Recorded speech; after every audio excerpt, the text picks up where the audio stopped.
I believe it's not your desires. You can get your desires to goals. How many of you got a goal and desire and thought, is this all there is? How many have been there? Say aye.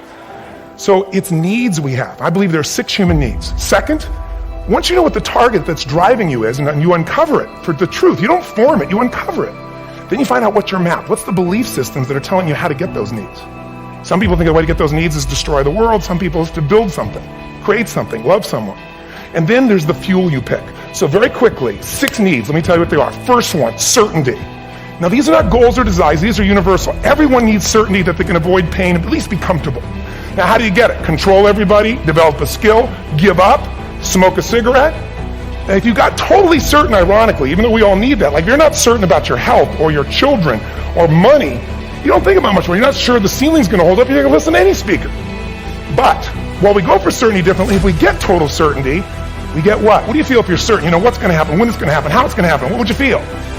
Bored out of your mind. So God, in her infinite wisdom, gave us a second human need, which is uncertainty. We need variety. We need surprise. How many of you here love surprises? Say aye. You like the surprises you want.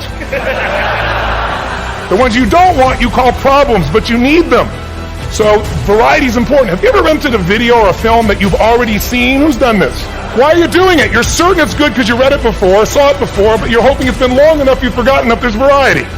Third human need, critical, significance. We all need to feel important, special, unique. You can get it by making more money. You can do it by being more spiritual. You can do it by getting yourself in a situation where you put more tattoos and earrings in places humans don't want to know.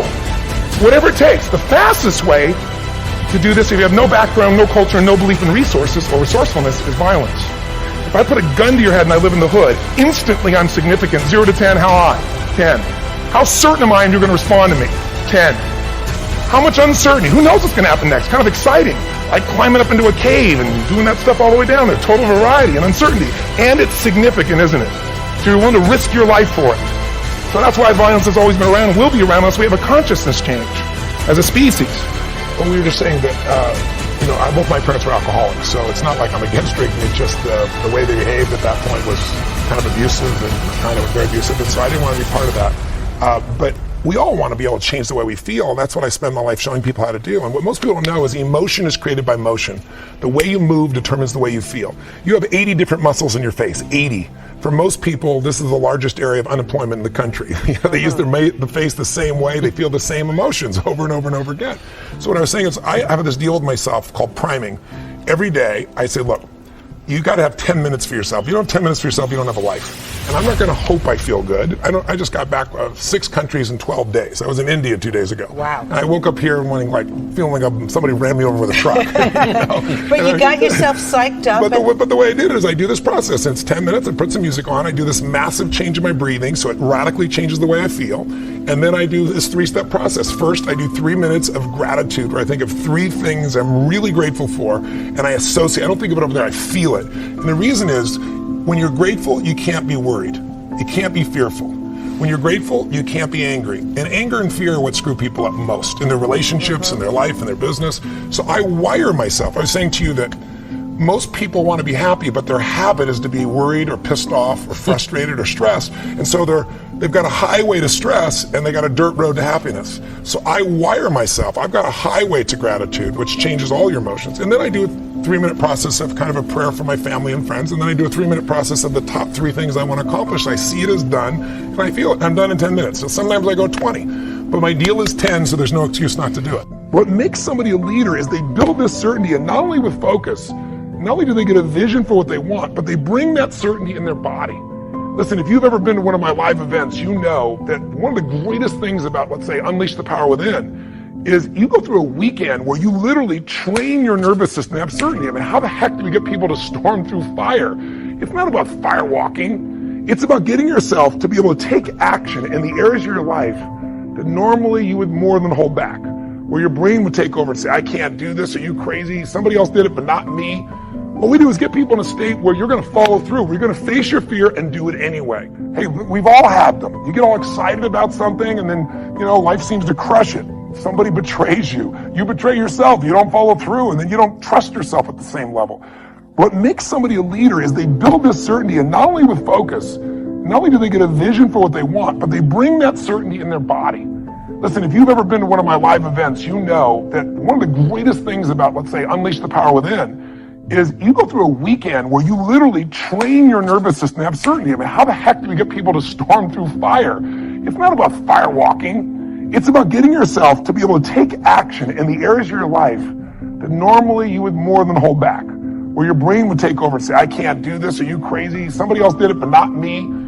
What we do is get people in a state where you're going to follow through, where you're going to face your fear and do it anyway. And the way we do that, besides changing people's focus, showing you how to direct and control that focus, is also by learning how to use your body as the tool to change your state. And just think about, are there a few decisions, if I were to ask you 2 decisions you've made in your life, you know, that if you would have made a different decision, you would have had a totally different life.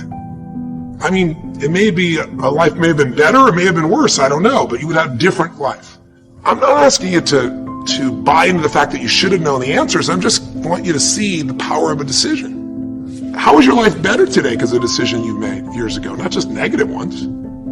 Think about it. Sometimes a little decision changes your whole life. Like you decide one day to go to a certain school, and you go to that school, or to go eat someplace, and you bump into the person that becomes the love of your life. Or you meet someone, and you decide as a result of that you're going to become a photographer, or a software engineer, or a business person, or a doctor, a dentist, whatever. They impacted you, but you made the decision, that's what I really want. That's what my life's going to be about. And that decision has affected so much of your life. What you do, how you live your life, how you spend your time, what you earn or don't earn, you know, who you attract into your life, beliefs you have, all come from some of these little decisions. What you decide to eat from your dinner plate each night certainly determines your physical destiny, right? We all know that, at least to a certain extent. I know there's a certain amount that's genetics, but I'm talking about the stuff you and I can control. So decisions equal destiny. It's not our conditions, it's our decisions. So if we want a new life, if we want a new experience, we've got to make new choices. If you don't like the way your career is or your business is, change it. If you don't like your body, change it. You don't like your relationship, change you first. Because if you change it, you'll bring you to the next one. Maybe it's time to change it too, but change yourself first.